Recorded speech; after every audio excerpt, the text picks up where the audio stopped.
Hi guys, welcome back to my channel. మనకు 10వ తరగతి అర్హతతో ఎలాంటి రాత పరీక్ష లేకుండా శానిటరీ అటెండెంట్ అలాగే వాచ్మెన్ పోస్టులు అయితే భర్తీ చేయడానికి నోటిఫికేషన్ అయితే రావడం జరిగింది. దీనికి సంబంధించిన పూర్తి వివరాలు అయితే ఈ వీడియోలో ఎక్స్ప్లెయిన్ చేస్తాను. స్కిప్ చేయకుండా అయితే చూడండి. కొత్త వాళ్ళు ఎవరు నచ్చినట్టయితే లైక్ చేయండి, సబ్స్క్రైబ్ చేయండి గైస్. ఇక వీడియోలోకి వెళ్ళినట్టయితే మనకు నోటిఫికేషన్ ఎక్కడి నుంచి వచ్చిందంటే జిల్లా వైద్య ఆరోగ్య శాఖ అధికారి వారి కార్యాలయం నుంచి అయితే నోటిఫికేషన్ రావడం జరిగింది. మనకు నోటిఫికేషన్ ఎప్పుడు వచ్చిందంటే ఏప్రిల్ 2వ తేదీ అయితే నోటిఫికేషన్ రావడం జరిగింది. ఇక్కడ మీరు కింద చూసుకున్నట్లయితే మనకు ఏ పోస్టులు భర్తీ చేస్తున్నారంటే శానిటరీ అటెండెంట్ అలాగే వాచ్మెన్ పోస్టులు అయితే భర్తీ చేస్తున్నారన్నమాట.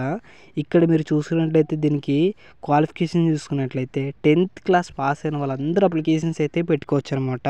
దీనికి ఎలాంటి రాత పరీక్ష అయితే ఉండదు. అలాగే ఈక్వలెంట్ క్వాలిఫికేషన్ ఉన్న వాళ్ళు కూడా ఈ జాబ్కి అయితే అప్లికేషన్స్ అయితే పెట్టుకోవచ్చు అనమాట. ఈ జాబ్స్ని మెరిట్ ఆధారంగా అయితే సెలెక్ట్ చేస్తారన్నమాట.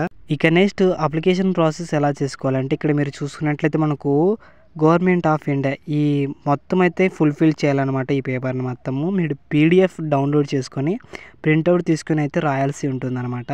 ఇక్కడ అప్లికేషన్ ఫర్ ది పోస్ట్, మీరు ఏ పోస్ట్కి అప్లై చేస్తున్నారో దాని పేరు అయితే రాయాలన్నమాట. అలాగే ఇక్కడ మీరు ఫోటో అతికించాల్సి ఉంటుంది. అలాగే అప్లికేషన్ నెంబర్ కూడా రాయాలన్నమాట. ఇక్కడ నేమ్ ఆఫ్ ది క్యాండిడేట్ అంటే మీ పేరు రాయాలి, జెండర్ రాయాలి, తర్వాత father name, date of birth, social status కూడా రాయాల్సి ఉంటుందన్నమాట. తర్వాత కాంట్రాక్ట్ పద్ధతిలో భర్తీ చేస్తున్నారా, అవుట్సోర్సింగ్ పద్ధతిలో భర్తీ చేస్తున్నారని ఇక్కడ అడిగినట్లయితే అవుట్సోర్సింగ్ పద్ధతిలోనే భర్తీ చేస్తున్నారని ఇక్కడ ఎస్ అని క్లిక్ చేయాలన్నమాట. తర్వాత ఫిజికల్ హ్యాండిక్యాప్డ్ వాళ్ళైతే సదరన్ సర్టిఫికేట్ అయితే పెట్టాలి. అలాగే EWS వాళ్ళు కూడా సర్టిఫికేట్ అయితే పెట్టాలన్నమాట. ఎక్స్ సర్వీస్ వాళ్ళు కూడా సర్వీస్ సర్టిఫికేట్ అయితే పెట్టాల్సి ఉంటుంది.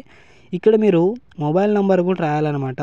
తర్వాత ఇక్కడ మీరు చూసినట్లయితే అడ్రస్ ఫర్ కమ్యూనికేషన్ చూసినట్లయితే మీ పూర్తి అడ్రస్ అయితే రాయాల్సి ఉంటుంది. ఇక్కడ అలాగే qualification, maximum marks obtained, year of passing అంటే ఇక్కడ ఏం లేదు. 10th క్లాస్ పాస్ అయితే 10th క్లాస్ ఏ సంవత్సరంలో పాస్ అయినారని ఇక్కడ పూర్తి ఇన్ఫర్మేషన్ అయితే రాయాలన్నమాట.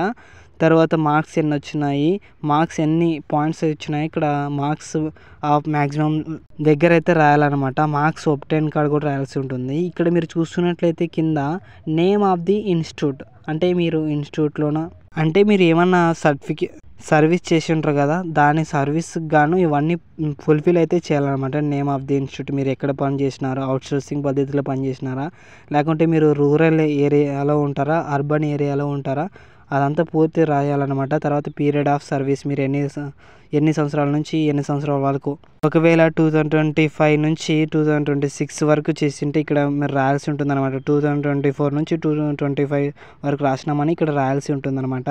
తర్వాత మీరు ఇక్కడ ఎన్ని మంత్స్ చేసినారు, ఎన్ని ఇయర్స్ చేసినారు అనేది కూడా డేట్స్ అయితే రాయాల్సి ఉంటుంది. ఇక్కడ ఓన్లీ సర్వీస్ చేసిన వాళ్ళు ఒకటే రాయాల్సి ఉంటుందన్నమాట. ఇక నెక్స్ట్ స్కూల్ ఆఫ్ స్టడీస్ చూసుకున్నట్లయితే 4th క్లాస్ నుంచి 10th క్లాస్ వరకు ఎక్కడ చదివినారు అనేది పూర్తి ఇన్ఫర్మేషన్ అయితే రాయాలన్నమాట.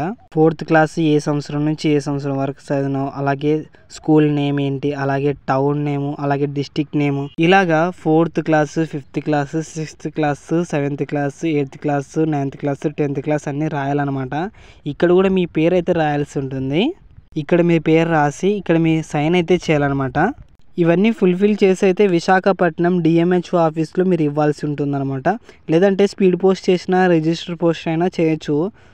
ఏప్రిల్ 7వ తేదీ సాయంత్రం 5 గంటల వరకు అయితే మీకు అవైలబుల్గా ఉంటుంది మీరు ఇవ్వడానికి అప్లికేషను. కాబట్టి 10th క్లాస్ పాస్ అయిన వాళ్ళందరూ అప్లికేషన్స్ అయితే పెట్టుకురండి. ఇక్కడ మనకు పోస్టులు వివరాలు చూసుకున్నట్లయితే మొత్తం 6 పోస్టులు అయితే భర్తీ చేస్తున్నారన్నమాట. నెలకు శాలరీ చూసుకున్నట్లయితే 15,000 అయితే పే చేస్తారు. OC వాళ్ళకి ఒకటి, OC ఫిజికల్ హ్యాండిక్యాప్ వాళ్ళకి ఒకటి, BC వాళ్ళకి ఒకటి, SC వాళ్ళకి 2, SC వాళ్ళకి 1 అనమాట. కాబట్టి 10th క్లాస్ పాస్ అయిన వాళ్ళందరూ అప్లికేషన్స్ అయితే పెట్టుకోండి గైస్. ఈ జాబ్ ఆపర్చునిటీ అస్సలు మిస్ చేసుకోండి. దీనికి సంబంధించిన పూర్తి వివరాలు మన వాట్సాప్ ఛానల్లో ఉంటుంది. వాట్సాప్ ఛానల్ లింక్ డిస్క్రిప్షన్లో ఉంటుంది. అందరూ అయితే జాయిన్ అవ్వండి. అలాగే బయోలో ఉన్న టెలిగ్రామ్ ఛానల్లో కూడా జాయిన్ అవ్వండి. ఓకే గైస్, లైక్ చేయండి, సబ్స్క్రైబ్ చేయండి, షేర్ చేయండి గైస్.